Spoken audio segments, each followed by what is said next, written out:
Think cars today are powerful?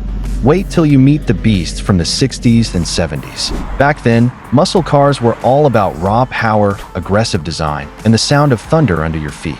No fancy driver aids. Just you, the road, and a big V8 engine. This era gave us legends, machines that shaped American car culture. And today, we're diving deep into those icons. From the rumble of a Dodge Charger to the scream of a Shelby Mustang. It's all here. Whether you're a lifelong gearhead or just love beautiful machines, this video is for you. Stick around as we explore the most legendary muscle cars from this golden era. We'll talk design, horsepower, stories, and why these cars still matter. Hit that like button and buckle up. What is a muscle car? Before we jump into the legends, let's clear something up. What exactly is a muscle car? Simply put, it's a mid-sized American car with a powerful V8 engine, built mainly for straight-line speed. They weren't meant to be refined or luxurious. They were built to dominate the streets and the drag strip. Muscle cars first appeared in the early 60s and exploded in popularity through the 70s. They were affordable for young drivers and customizable for racers. Think of them as the rebels of the car world. While Europe had sports cars with finesse, America brought brute force. The formula was simple: big engine, small body, and attitude. And people loved it. 1969 Dodge Charger. Let's start with a true heavyweight, the 1969 Dodge Charger. This car didn't just own the streets. It became a pop culture icon thanks to shows like The Dukes of Hazzard. The Charger had a bold, fastback design that screamed aggression. Under the hood, you could get a monstrous 426 Hemi V8. That engine alone made it a legend. The Charger wasn't just fast, it looked fast standing still. It was wide, low, and unapologetically loud. With over 425 horsepower, it could rip through quarter miles with ease. Car enthusiasts still drool over its sleek profile and signature. Hidden headlights. It's the kind of car that doesn't ask for attention. It demands it. 1970 Chevelle SS 454. Next up, the 1970 Chevy Chevelle SS 454, one of the most powerful factory muscle cars ever built. This beast came with the LS6 454 cubic inch V8. That engine pumped out 450 horsepower and over 500 lb-ft of torque. It was a drag racer's dream in factory form. The Chevelle had a clean, muscular design that made it a favorite on the street. With its cowl induction hood and racing stripes, it looked as fast as it ran. In performance tests, it regularly clocked quarter-mile times under 14 seconds. This wasn't just a muscle car, it was a muscle king. Chevy went all in on performance and didn't hold back. To this day, the SS 454 is a top prize for collectors. Ford Mustang Boss 429. The Mustang is probably the most famous name in muscle, but the Boss 429 was something else. Built to meet NASCAR homologation rules, Ford dropped in a massive 429 cubic inch engine. Only 1,358 units were ever made, making it super rare. The engine barely fit in the engine bay. It was that huge. But what a sound it made. The Boss 429 made over 375 horsepower and delivered torque like a freight train. It had a no-nonsense look, sleek, solid, and focused. Performance-wise, it was a street-legal race car. Collectors today consider it a holy grail of classic Mustangs. It's not just a car, it's a mechanical legend. 1970 Plymouth Hemi Cuda. Let's talk about attitude. The 1970 Plymouth Hemi Cuda wasn't just loud. It was wild. It came with the iconic 426 Hemi V8, and that meant pure American muscle. This car was raw, unfiltered energy on four wheels. With a shaker hood, bold colors, and aggressive lines, it had a street presence like no other. It could hit 60 miles per hour in under 6 seconds, which was lightning fast for the time. But the Cuda was more than numbers. It had personality. It was loud, proud, and fearless. Mopar fans still worship this machine. Finding a real Hemi Cuda today is like finding buried treasure. It's one of the most valuable muscle cars in history. Pontiac GTO, the original muscle car? Some say the Pontiac GTO started it all. In 1964, Pontiac dropped a big 389 V8 into a Tempest and called it the GTO. It was the first time a factory offered that much power in a midsize body. Suddenly, every other brand had to catch up. The GTO wasn't just fast, it was stylish and affordable, and that combination made it a sales hit. By 1966, it had become a cultural icon. Later models brought even more power, like the 400 Ram Air 4 engine. It inspired a whole generation of performance cars. Without the GTO, the muscle car era might never have exploded the way it did. It earned the nickname the GOAT, and it's easy to see why. The downfall of muscle cars. So, what happened?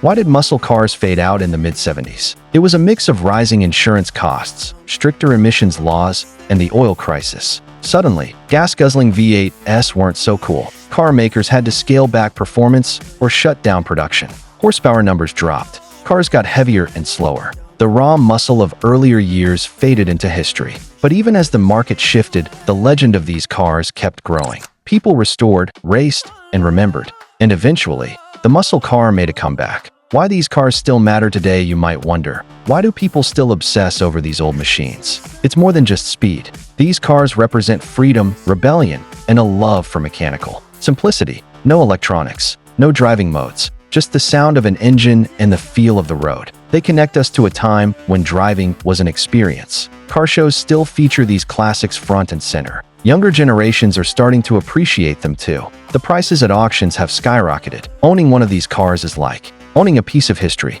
And every time one fires up, you're transported to a different era. So, what's your favorite muscle car from the 60s or 70s? Is it the growl of a Charger, the bite of a Chevelle, or the roar of a Boss Mustang? Let us know in the comments.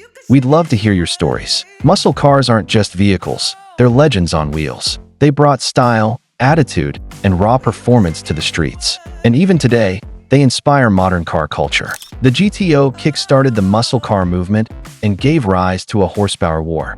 Soon, Ford, Chevrolet, Dodge, and others jumped in with their own powerful machines. It became a game of who could build the fastest, loudest, and meanest-looking car. Drag strips, highways, and even grocery store parking lots became battlefields. The muscle car wasn't just a vehicle, it was a lifestyle. It represented freedom, rebellion, and the thrill of the open road. And the public couldn't get enough.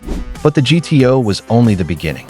One of the most feared and revered muscle cars of the 60s was the Dodge Charger, especially the 1969 Charger R/T, which became a pop culture icon thanks to the Dukes of Hazzard.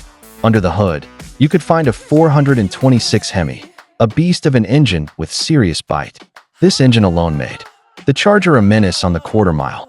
Its long, sleek fastback design gave it unmistakable street presence. It looked aggressive even when it was standing still. It wasn't just about looks. The Charger could back it up with performance. It was also a NASCAR hero, dominating tracks across America.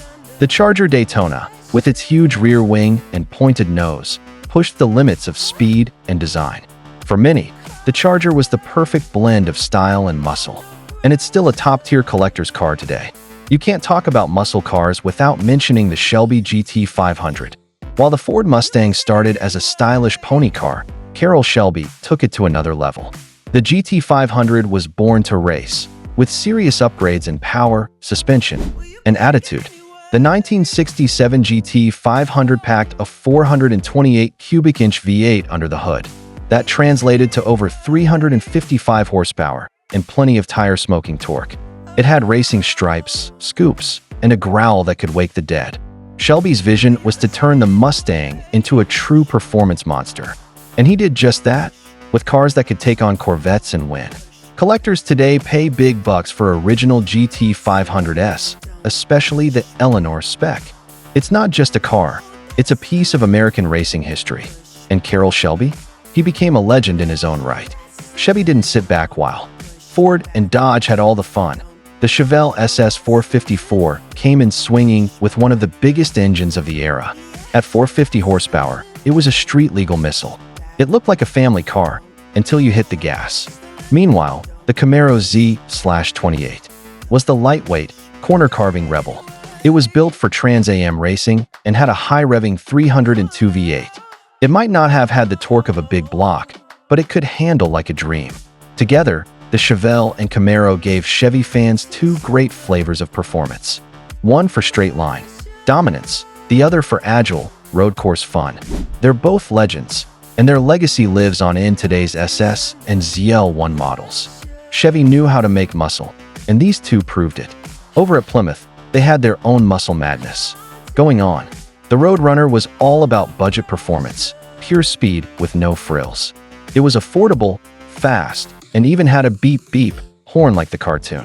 The 1970 Roadrunner Superbird took things to another level.